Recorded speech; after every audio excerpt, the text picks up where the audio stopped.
We used to say that tornadoes couldn't be predicted, but then came the Doppler radar and other ways to forecast them. So, what if we could predict earthquakes? Because of an earthquake, millions of people suffer, property is wrecked, whole nations can be destroyed, just because of a lack of preparedness, knowledge, and evacuation plans. But what if we had hours or days of warning, and all the resources for learning about earthquakes, earthquakes around us, and expert route recommendation for evacuation was at our fingertips? Between 1998 and 2017, earthquakes caused nearly 750,000 deaths globally, more than half of all deaths related to natural disasters. More than 125 million people were affected by earthquakes during this time period, meaning that 125 million people were injured, made homeless, displaced, or evacuated emergency during the phase of the disaster. Just a month ago, devastating earthquakes in Turkey and Syria have resulted in over 45,000 deaths in Turkey and over 6,000 in Syria. At least 1.5 million people are now homeless, and it's unclear how long it will take to find them proper shelter. The problem is now, and we must act. Quake it off. Predict, analyze, learn, prepare, and prevent calamitous damage. Hi, I'm Anika, a 13-year-old learning enthusiast and female philomath. I work in an NGO, Distressed Children and Infants International, and I love physics, chemistry, math, programming, and literature. I'm a confident self-learner. I'm the developer of the grand prize winner app Change It's Normal, which is available on the Play Store. I'm a 2-time international winner in the Code Fast 24-hour hackathon and also an international winner in the TISB Hacks hackathon. I am the developer of the food quality AI recognition app, MedTrack, and Earth Scanner. I'm a TEDx speaker and a 3-time best delegate of MUNs.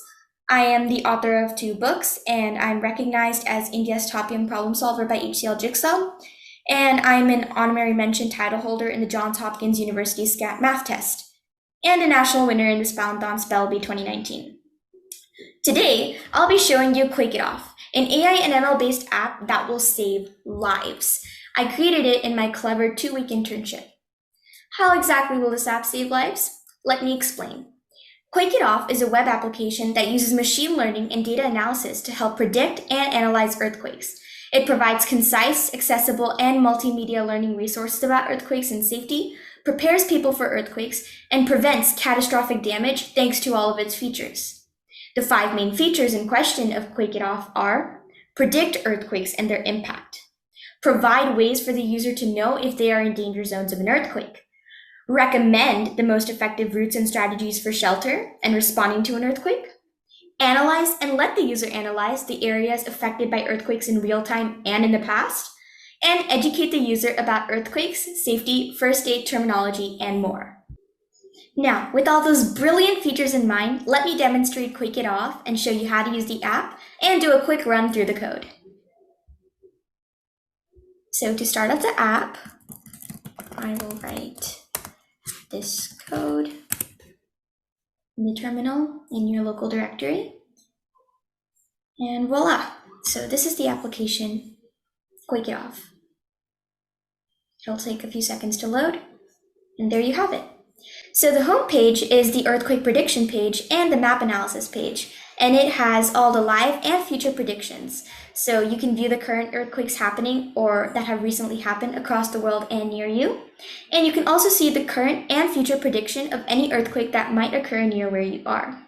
So we use your location for prediction, and you can always refresh it if the data seems wrong. And here are the current predictions. So I am currently in Bangalore, and as you can see, there's a low chance of any earthquake happening at my location at the current time. But if one does have the chance of occurring, this is the prediction. So it would be a light or moderate earthquake with a magnitude of 4.8 and a depth of 169.85. So it uses a machine learning algorithm. It uses the random forest regression to predict whether an earthquake would happen and what the depth and magnitude would be of the earthquake based on your location and the time. And I recognize that those are totally individual separate features that are independent, but They are used to predict earthquakes at that location because some locations are more prone to earthquakes than others, as we know. So this type of earthquake, whether it's light or moderate or very strong, this is identified by one of a very trusted website, USGS, and we use that classification. I use that classification to specify the earthquake type. So now about the map. So you can choose, the map is highly customizable, and you can choose whether you want to see recent earthquakes that have occurred in the past hour, day, week, or month, or you can choose a range of years from 1970 to 2016 to choose which range of which time period you want to see the earthquakes that have occurred in that time period. So let's just go for recent earthquakes first. Say I want to see all the earthquakes that have occurred in the past week. So I'll just slide up the slider, and I can choose the view of the map. I can make it 3D as a globe or 2D. So 3D is orthographic mode in Plotly, which is the mapping interface I use. So here you can see the map is just loading. So there we go. So this is the legend, and the color of the dots represent the magnitude. The size of the dots represent the depth, and when you hover over the dots, you can get the information. So here, this is my location, and when I hover over it, I can see. So the black dot is your location, and I'll just zoom out. I'm pinching on my mouse pad right now. You can also use all these tools available, like panning. You can also use their automatic zoom in and zoom out. You can reset the zoom. You can even download the plot as a PNG so that you can always remember that at this moment in the past week, all these earthquakes had occurred. So you can see that when I hover over the earthquake, I get the information. So the title is the location. And again, I'm using the USGS GeoJSON API to get the information about earthquakes.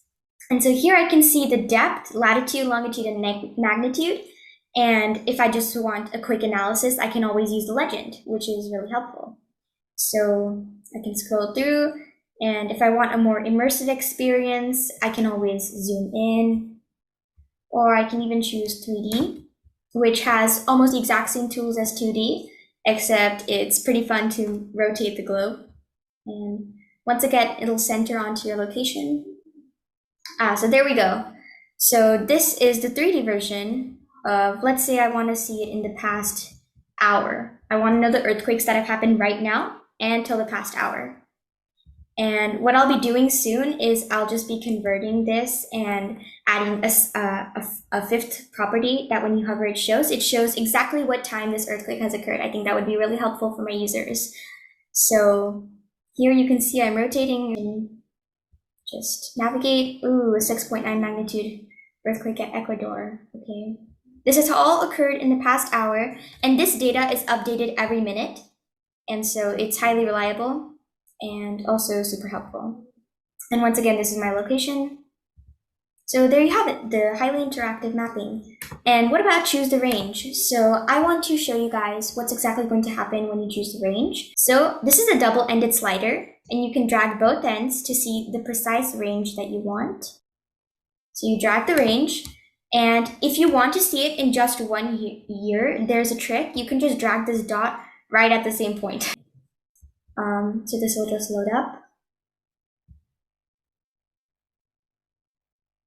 So here you can see the earthquakes that have occurred in this time period.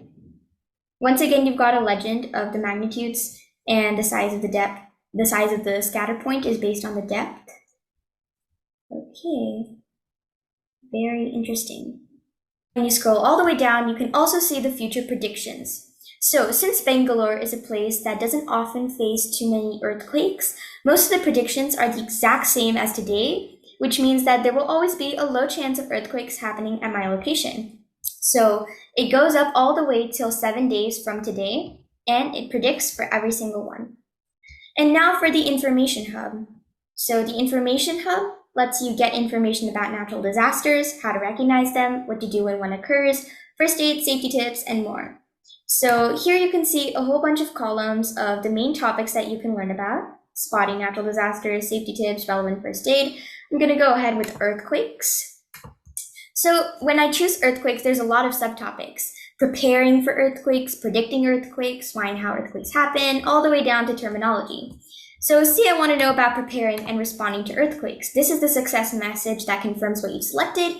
Oh my gosh, drop cover, hold on. So this is a really helpful infographic that tells you what to do when an earthquake occurs. And the first two images are actually infographics to make it more interactive and visually appealing to the user. These are the 7 steps to earthquake safety by government. So here, now, when we get out of the images, the textual information is also just as easy to read and navigate. You can see it's in bullet points, what to do before, during, and after an earthquake. So these are all helpful bullet points. You get them right at your fingertips. Just click on the main topic, subtopic, and scroll down. There we go. So this is some really helpful information. So this is a sort of like a disclaimer for all our users who tend to have anxiety or stress or something that, they feel like something's about to happen. So this is just a disclaimer for them to know that this is purely for information and preparation, because it's better to have a false alarm and be safe than to not have any alarm and be in danger, because better safe than sorry. And so this is how the information hub works. Now let's go to the route recommendation feature. So the route recommendation feature is connected with the TrueWay Directions Rapid API, which uses artificial intelligence to determine the best route between the user's location and the location that they click on the map. So as you can see in the instructions, you have to click a point on the map, which is the point that you want to evacuate to. And a second map will be generated when you click the point, which will contain the route. So for example, say I want to evacuate to Hoscote, or I'll just click that area. And what will happen is that the second map will be generated. And you can see it's generated at the location that I've clicked, and you can see the blue line. And you can always zoom in to get more clarity on which road and everything it's following. And it uses artificial intelligence. What it does is that it determines the best route based on the conditions that I've set, which is that it will avoid toll roads where you have to pay. It will also avoid coastlines or wherever there's ferry transport, because earthquakes they tend to be more dangerous near the coast. So with all those factors in mind, it determines the best route. And it uses Folium to create the map, because Folium has a really comprehensive street view. It gives you a really nice feel. And it uses Streamlit Folium to render the Folium map on Streamlit. So those are all the features. But what about the code? How does the code work? So first, I'll take us through the actual model.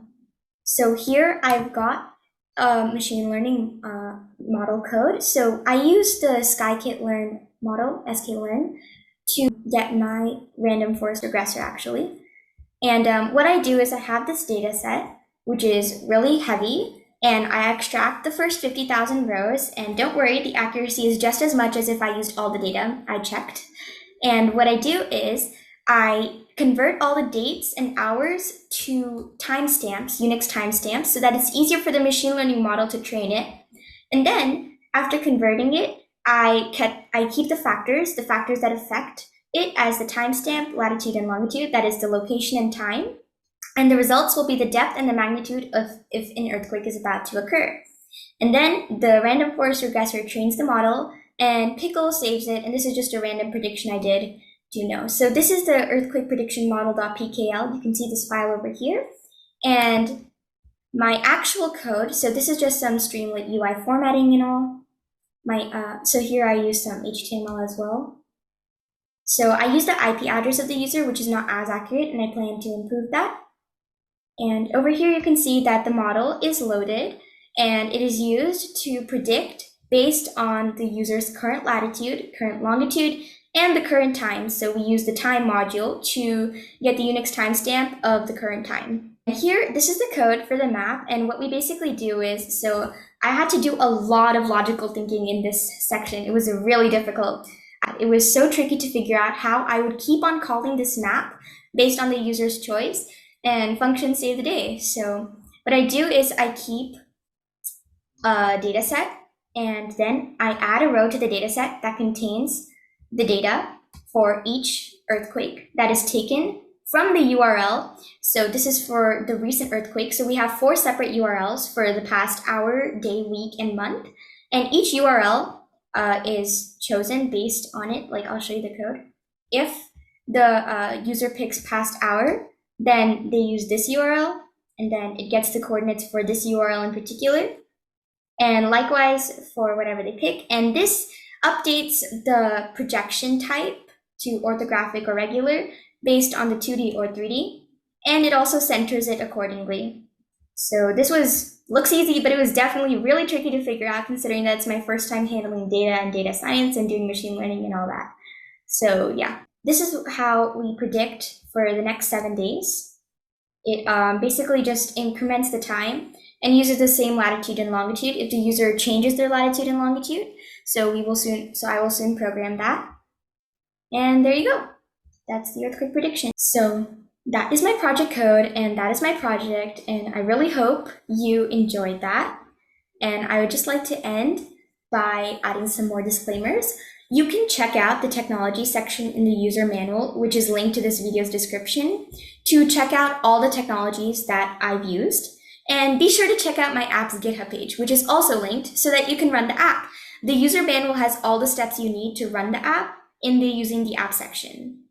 My future plans are to develop the notification system, greatly improve the accuracy of the machine learning model, incorporate more factors, connect with seismologists to continue improving the app as we can read seismic waves, publish Quake It Off, of course, make Quake It Off available on all devices, make Quake It Off available offline, and improve the overall UI. So let's predict, analyze, learn, prepare, and prevent for an earthquake with Quake It Off. Signing off. Bye.